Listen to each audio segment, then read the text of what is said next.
हुज्जाज कराम का मिना में वक़ूफ़ अरफा आज रात मुज़दलिफ़ा रवाना हो जाएंगे। मुज़दलिफ़ा में हुज्जाज कराम मगरिब और इशा की नमाजें एक साथ अदा करेंगे। मुज़दलिफ़ा में रात भर क़याम के दौरान इबादत के साथ कंकरियाँ जमा करेंगे। नमाज फ़जर के बाद मुज़दलिफ़ा से दोबारा मिना रवाना होंगे। हज़रत इब्राहीम अलैहिस्सलाम की सुन्नत की पैरवी में रमी जमरात करेंगे। शैतान को कंकरियाँ मारने के बाद कुर्बानी करेंगे। कुर्बानी के बाद एहराम खोल देंगे। बाल मुंडवा कर तवाफ़ ज़ियारत के लिए मस्जिदुल हराम जाएंगे। 2 लाख से ज़ायद पाकिस्तानी आज़मीन भी शामिल। सिविलियन का मिलिट्री कोर्ट में ट्रायल का केस। जस्टिस याह्या आफरीदी का फुल कोर्ट बेंच की तश्कील का मुतालबा। जस्टिस याह्या आफरीदी ने नोट में चीफ जस्टिस से मुतालबा किया। 23 जून की अदालती कार्रवाई का तहरीरी हुक्मनामा जारी कर दिया गया। तहरीरी हुक्मनामे में जस्टिस याह्या आफरीदी का नोट भी शामिल।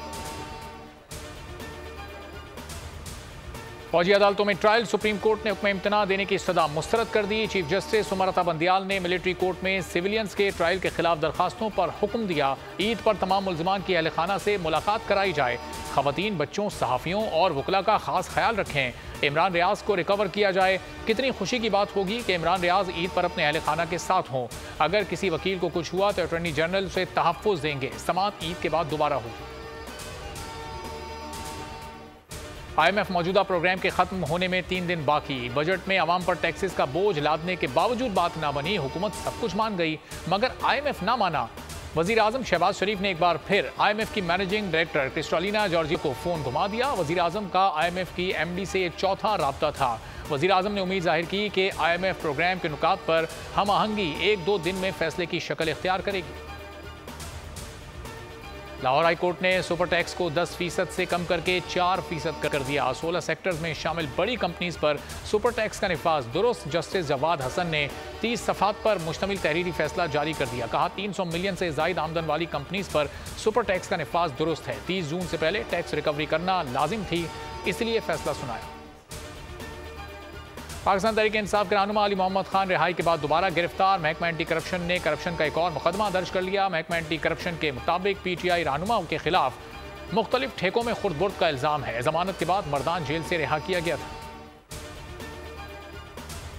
चेयरमैन PTI और अहलिया बुशरा बीबी को नैब ने एक बार फिर तलब कर लिया। 4 जुलाई को नैब रावलपिंडी में पेश होने का हुक्म। नैब ने तोशा खाना केस में चेयरमैन PTI को नोटिस जारी कर दिया। 190 मिलियन पाउंड मुंतकली केस में बुशरा बीबी भी 4 जुलाई को तलब। नैब का दोनों केस से मुतालिक दस्तावेजात साथ लाने की हिदायत। वक्त कम, मुकाबला सख्त। ईद कुर्बा में सिर्फ 2 रोज बाकी। मुल्क भर में मवेशी मंडियों की रौनकें उरूज पर। खरीदारों और व्यापारियों में मोल तोल का सिलसिला जारी। मंडियों में एक से बढ़कर एक जानवर मौजूद। मालकान कीमतें कम करने से इनकारी। शदीद महंगाई के सताए शहरियों का कहना है जितनी गुंजाइश है इसमें इस बार जानवर मिलना मुश्किल हो गया। सुन्नत इब्राहिमी की अदायगी नामुमकिन बना दी गई। पाक फ़ज़ाइया की वाक़यात के हवाले से हुक्म। सिंध में खालों के हवाले से दफ़ा 144 नाफिज। ICC की भारत नवाजी जारी। वर्ल्ड कप वेन्यू से मुतालिक पाकिस्तान के तहफ़्फ़ुज़ात दूर कर दिए। पाकिस्तान के एतराज़ के बावजूद भारत से मैच 15 अक्टूबर को नरेंद्र मोदी स्टेडियम अहमदाबाद में रख दिया। मेगा इवेंट का शेड्यूल जारी। इफ्तिताही मैच 5 अक्टूबर को न्यूजीलैंड और इंग्लैंड के दरमियान होगा। पाकिस्तान सफर का आगाज 6 अक्टूबर को हैदराबाद में क्वालिफायर 1 के खिलाफ मैच से करेगा। पहला सेमीफाइनल 15 नवंबर को मुंबई, दूसरा 16 नवंबर को कोलकाता में खेला जाएगा। फाइनल 19 नवंबर को अहमदाबाद में खेला जाएगा। और वर्ल्ड कप का शेड्यूल। PCB को दौरे भारत और मैच वेन्यूज़ के हवाले से हुकूमत की क्लियरेंस दरकार होती है। हुकूमत की जानिब से हमें जो भी हिदायत मिलेगी इवेंट अथॉरिटी को आगाह कर देंगे। पाकिस्तान क्रिकेट बोर्ड का बड़ा बयान। कहा ICC को फीडबैक के लिए भिजवाए जाने वाले ड्राफ्ट के मौके पर आगाह किया गया था। हेडलाइंस आपने जानी। मजीद अपडेट्स के लिए विजिट कीजिए हमारी वेबसाइट bolnews.com। अब आप देख सकेंगे प्रोग्राम तज्जिया। देखते रहिए बोल न्यूज़।